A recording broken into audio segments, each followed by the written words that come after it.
What's good, YouTube? Today we're gonna be reacting to Nickelodeon Destroys Another Life, bro. It's your boy X. Today, you should subscribe, share, follow. No, what? I'm sorry. Just subscribe, bro. And yeah, let's get into this. Wait, did you play on Disney Channel? Nickelodeon. Oh, it isn't Nickelodeon. What show is it again? Nancy Classified School Survival. Oh yeah, you were that kid on it, huh? Yeah. I remember you. Yeah. Man, I just gotta say, this is just incredibly sad that the entertainment industry will literally collect kids, use them up, exploit them for views, clicks, money, and just spit them out. And Tyler Chase, he was on Ned's Declassified School Survival Guide that a lot of us, older Gen Zers or younger millennials watched growing up on Nickelodeon. And I believe they did reruns on other networks as well. But it's just incredibly sad to see how disheveled and clearly homeless he looks. Like he needs rehabilitation. He looks sad in the eyes, man. I'm not gonna lie. And just to jog some of your memories, here's an image of him from Ned's Declassified School Survival Guide. He was, I believe, what was his name? Yeah, his name was Martin Qwerty on the show with Ned, Jennifer, Coconut Head, who else? Simon. As you can see here, here's Chase right here, or Martin on the show, his character next to Simon, Ned, Coconut Head right here. And I mean, it's just sad to see, how production studios like a Nickelodeon, they create shows, and I'm sure Nickelodeon at this point in time, everybody realized they've been exposed with the perversion they've had in their studios on set with a lot of these minors at the time. Now looking back on some of the clips, I'm like, that's damn, like really? Have you ever tried to get your whole big toe in your mouth? Check this out. Like, bruh, it's obvious the head of... Bro, Nickelodeon was freaked out, bro. I don't even know nowadays, but back then, bro, the way they're talking about Nickelodeon, bro, it's like the Diddy accusations all over again. It's like we're just finding out that Diddy was just doing. Remember when he just found out that Diddy was doing crazy things? This is how I feel about when I started hearing about Nickelodeon and how they treated kids back in the day. Nickelodeon, Dan Schneider at the time had a foot fetish, and I'm not entirely sure how old Ariana was during the filming of this. I'm gonna assume in high school, but the fact that this man clearly had a foot fetish, mind you, the old logo of Nickelodeon, which has since been changed, used to be a literal foot, bro, a literal foot. Like, look at this. I mean, hiding your kinks and your fetishes in plain sight and making your likely underaged minor actors on set do shit like this is crazy. And now we can see one of the former... Bro, this nigga has been through shit, bro. He has seen shit, been through it. Nigga, he needs help, bro. I'm not even trying to be on some, like, funny shit, nothing, bro. Like, this nigga needs help, bro. But, like, how did he end up like this? Like, child actors who was likely getting paid very handsomely at the time, turning out to be like this on the streets is very sad. I'm not gonna lie. They used, they abused, they exploited. I'm pretty sure, actually, I take that back. The contracts were probably shitty. Maybe some of the actors had, really good negotiations depending on their role on set, but maybe side characters like Martin Qwerty, which was his name in the show, didn't get as good of a deal as the other actors. Or maybe he did. I don't know. I'm just saying. The fact that child actors from Disney, Nickelodeon, and other platforms keep on ending up later in life like this, disheveled, homeless, on drugs, abused, traumatized, speaks volumes. YouTube poetry? Yeah, the one on Nick, right? Nickelodeon? Yes. What was your name? What's your name? Tyler. Tyler? Curtis Mendez. Also Tyler Chase for Poetry of Hollywood. Actors, so it's the kids of Nickelodeon. Tyler Chase, you're one of the... Damn, bro, how'd you get... Why are you in the streets like this? Why are you in the streets like this? Chase Bank. Oh, damn. Hey, you know what? I got some cash for you, bro. I got some cash for you. Here in California. Here, look. God bless you, sir. May I give you this gift? No, don't worry about it, bro. Don't even worry about it. Bro, I think, man, something needs to happen, bro. How much money did Nickelodeon make from Ned's Declass? It has to be tens of millions, right? Why is there no type of fund for actors, former child stars like this, you know, who fall on to hard times, whose money was mismanaged, likely by, you know, either guardians, parents. Bro, that is facts, bro. Like, some of these niggas' parents, bro, they just be really, like, using them for profit and shit, bro. Like, they should, like, he's right, there should be, like, a fund for, like, child actors, bro. We're like, hey, bro, we gonna give you installments until you're old enough, right? Until you like 21 or some shit, bro. Then we gonna give you like your full money, bro. Cause hey, parents, some parents ain't shit, bro.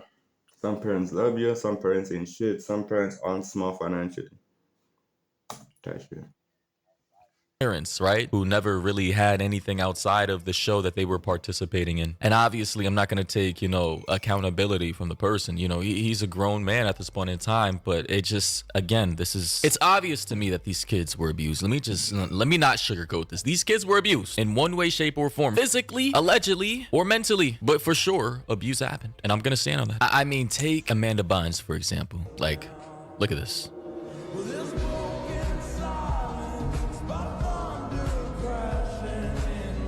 Like, I mean, bro, another child star we grew up with on the Amanda Show, right? And other various shows and movies, right? She was like, I believe, the face of Nickelodeon at one point in time. And now this top comment is saying, what did Dan Schneider do, right? That the former head of Nick, clearly, I don't think he's still working at the company to this day. But somebody said below, allegedly, he got her prego at 13. I can't verify those claims whatsoever. I did see a video going viral recently alluding to that possibility, which is crazy. Here we have one video Amanda uploaded to her page saying, "You don't recognize me, do you?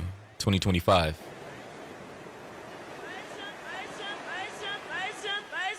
And then this transformation here. I mean, ladies and gentlemen, again, one of Disney's formerly biggest faces that used to represent the company has fallen into such darkness, clearly not mentally well whatsoever. And now back to Tyler Chase. I mean, holy shit. Unfortunately for him, it seems as though that he has no money to fall back on. He wasn't big enough back in his heyday to have a safety net of finance, funds, money to kind of soften the blow of, you know, mental illness or drug use, right? Taylor Chase, who played Martin in the Nickelodeon series Ned's Declassified School Survival Guide, has been found homeless in California. Once a child star, he is now living on the streets. Some say this is the most common and most silent ending after Hollywood has drained the value of child actors. From 2004 to 2007, he was a familiar face on after-school television for countless American children. But the moment the camera stopped, the protections disappeared as well. There was no long-term income structure. Years ago, he openly spoke about his long struggle with bipolar disorder. When news spread, people quickly started fundraising, but his family asked that donations stop. They explained that he is unable to manage money or medication and that direct cash assistance could actually make the situation worse. Some say Hollywood is very good at creating childhood miracles, but rarely takes responsibility for life after those miracles end. When the role ends, the protection ends with it. So I gotta say, all right, if he sucks at managing money and he has bipolarism, why not just admit him into a mental health facility to get him straight and teach him how to manage money? Yeah, bro, these niggas are acting like, hey, instead of just, bro, they could have just said, hey, bro, instead of like sending us money straight, can you send us money to help us put him in a mental institution and get him financially literate?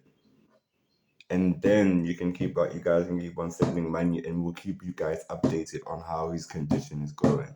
Simple as that, bro. Now it's not, nah, don't send no more money at all. This fuck nigga can't handle money, don't send no money at all. Like, bro, you see why I'm talking about like parents and shit, bro? They clearly ain't really trying for this nigga, bro. They gave up on him. Which is fucked up, I can't lie. Wouldn't that make the most logical sense instead of literally just leaving him on the streets? This is the funny thing about society to me. You guys want to identify what's wrong with people, yet you don't want to provide solutions. And I'm just speaking in general. This is not coming at anybody watching the content. I'm just saying, we're so emotional in society, right? And we have all this outrage about all various types of topics. We have outrage about so many different things, yet we don't want to provide solutions, but prayers and hopes and dreams. Digital prayer emojis. What is a digital prayer emoji supposed to do? All right. What's gonna happen in order to save this guy? What needs to happen is to admit him into a mental health facility. He's clearly on drugs. Get him rehab and give him a financial coach. Now I'm pretty sure he's dirt broke at this point in time, and I'm not even entirely sure if he's getting any residuals or royalties from his time on that show, as he should be getting, I believe. And if a contract out there exists, even if he's getting, hundreds per year, thousands per year, where's that money going to? Does he have a bank account? Who's receiving that money? This is very sad. And it makes me bothered, because it just shows you how one moment you could be on top of the world, and then in the next, you're down below on the streets, man. So if there's anybody, friends or family members, or just the general public out there who wants to help this man, listen, mental health facility, rehab, and financial advisor. But this is happening in California, and we all already know how California deals with their homelessness. They just let these people stay on the streets in perpetuity until they OD from drugs, or they catch some kind of illness, or die from other homeless people doing grave bodily harm to them. Honestly, this entire story sickens me, and it scares me. It really does. Like, it just, wow. Honestly, whatever you believe in, religious or not, spiritual or not, you just gotta thank nature, God, Mother Earth for good health, mental clarity, family, and friends. Like, yo, a lot of people out here are really struggling, man. Good video. It's crazy. Hey, bro, a lot of shit happens behind closed doors, especially after the camera switch off. And we just hear more shit happening to people, bro. So, yeah, bro. Like this nigga said, bro, this nigga just needs to go to rehab, bro, and get a financial coach. And then you're gonna be straight, bro. After that, we can't put the blame on anyone else but him. Real chats. We can't. But anyway, it's your boy X. Don't forget to comment, like, subscribe, and share for what I'm saying, bro. And fuck with your boy. And yeah, I'm out.